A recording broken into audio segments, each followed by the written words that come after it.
Mengabdi adalah satu kata yang sangat pantas untuk menggambarkan perjuangan sebagai seorang guru. Kata itulah yang sampai sekarang menjadi motivasi diri dan pembuktian bahwa mengabdi tak kenal waktu dan tempat. 10 tahun mengabdi menjadi seorang guru ternyata benar. Waktu dan tempat menjadi salah satu pembuktian bahwa menjadi guru BK SMP Negeri 2 Limbangan bukan hal yang mudah.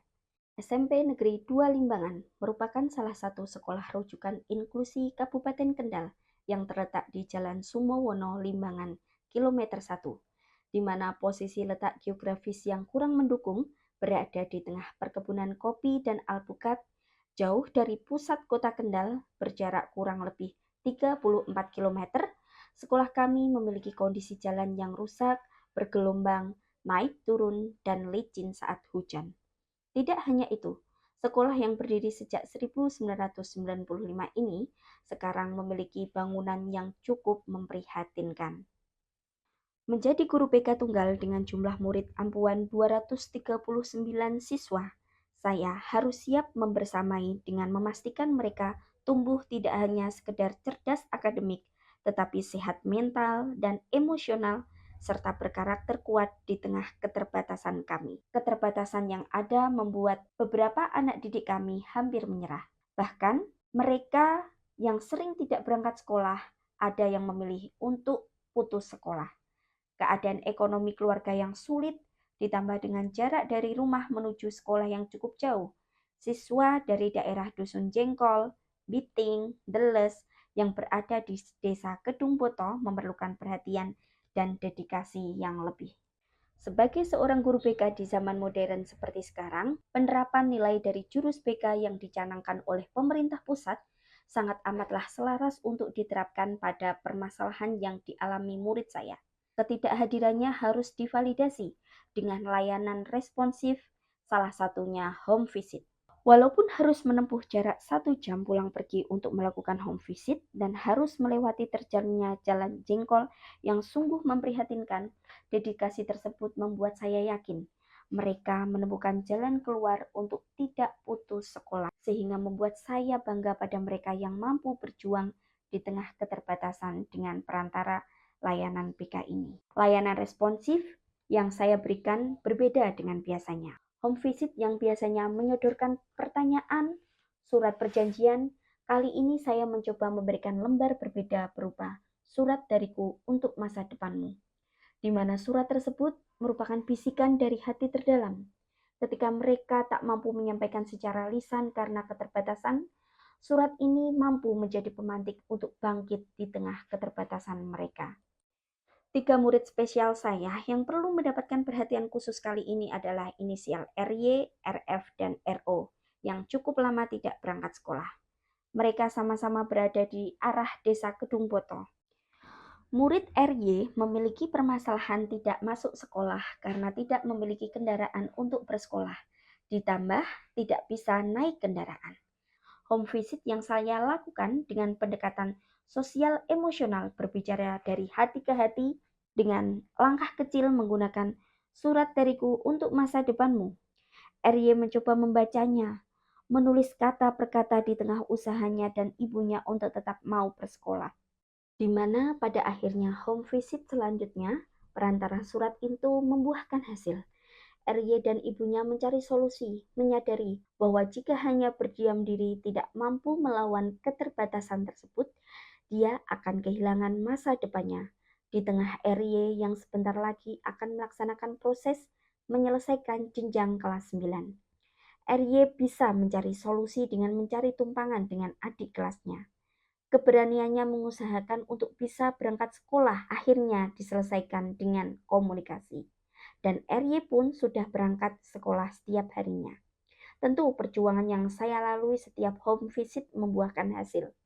Capaian yang membuat semakin saya yakin bahwa panggilan menjadi seorang guru merupakan panggilan dari hati yang ikhlas dan penuh jalan yang berliku. Untuk dedikasi selanjutnya yang saya berikan kepada murid RF dengan permasalahan anak tersebut tidak memiliki semangat untuk bersekolah karena keadaan umurnya yang lebih tua dari teman sekelasnya, memiliki inklusi disleksia dan kondisi fisik yang kurang normal di bagian tangan.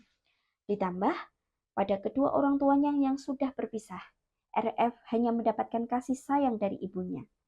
Keadaan ekonomi sulit, keluarganya yang tidak sadar pendidikan, dan salah satu siswa yang termasuk inklusi ini membuat dirinya semakin berkecil hati. Dia merasa mentalnya tidak kuat menghadapi sekolah normal dengan sosial yang beraneka ragam. Sama dengan langkah kecil yang saya berikan pada murid saya yang membutuhkan perhatian khusus, yaitu dengan pendekatan sosial emosional.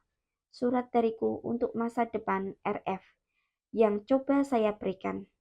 RF saya bacakan, saya coba bisikan lewat hati saya melalui surat tersebut. Dan ternyata membuahkan hasil. Walaupun RF tidak mau melanjutkan di SMP Negeri 2 Limbangan, tapi RF bertekad untuk tidak putus sekolah seperti kakak-kakaknya. RF mau melanjutkan sekolah di PKBM Sabar Inman, di mana RF mampu tetap bekerja dan bisa melanjutkan sekolah. Untuk yang ketiga yaitu RO, murid yang memiliki riwayat pendidikan SD-nya yang sering dibully karena fisiknya dan ditinggal ayahnya pergi sejak kecil, membuat dia tidak tangguh dalam menghadapi berbagai persoalan sosial yang ada. RO saat ini memilih memelihara kambing di rumah neneknya. Ibunya yang berjuang sendirian membuat RO ingin membantu ekonomi keluarganya. Namun, home visit yang saya lakukan terhadap RO untuk tetap melanjutkan bersekolah agak kesulitan. Dalam kurun waktu 6 bulan, komunikasi intens saya lakukan baik kepada RO ataupun ibunya untuk melawan segala hal yang menghantuinya. Hingga pada akhirnya, surat dariku untuk masa depanmu melalui perantara bertemu neneknya membuahkan hasil. RO kembali mau bersekolah dengan pengawasan yang ketat dari kami dan melakukan layanan individu yang lebih intens. Tentu dalam melaksanakan setiap layanan BK, saya harus terus berkoordinasi, berkolaborasi untuk memutuskan setiap masa depan murid kami di SMP Negeri 2 Limbangan dengan kepala sekolah atau dengan Bapak Ibu guru. Kolaborasi yang saya lakukan tentu harus selaras dengan pembelajaran bermakna dalam dunia bimbingan konseling, di mana ketika murid kami mengalami masalah resiliensi untuk melanjutkan sekolah, mereka mampu bertahan di tengah keterbatasan. Surat dariku untuk masa depanmu ini tidak hanya bisa diberikan saat home visit saja, tetapi bisa diberikan kepada murid lain yang memerlukan layanan konseling saat mereka merasa rapuh, tidak memiliki semangat juang lagi. Banyak permasalahan yang mereka sampaikan, tapi tak mampu terucap. Dengan surat tersebut, saya mencoba selalu memberikan penguatan bahwa masa depan harus mereka raih dengan berbagai jalan yang terjal yang mereka lalui. Saya akan terus berjuang bersama mereka yang tetap bertahan di tengah keterbatasan. Layanan konseling melalui surat ini juga saya coba berikan secara virtual atau cyber konseling kepada konseli lainnya. Walaupun baru melalui WA dengan langkah sesi konseling online, yang mana siswa yang tidak mampu menyampaikan secara langsung, tapi dengan perantara surat tersebut, murid mampu terpatik agar dalam permasalahan yang mereka hadapi terus mampu tetap kuat di tengah keterbatasan.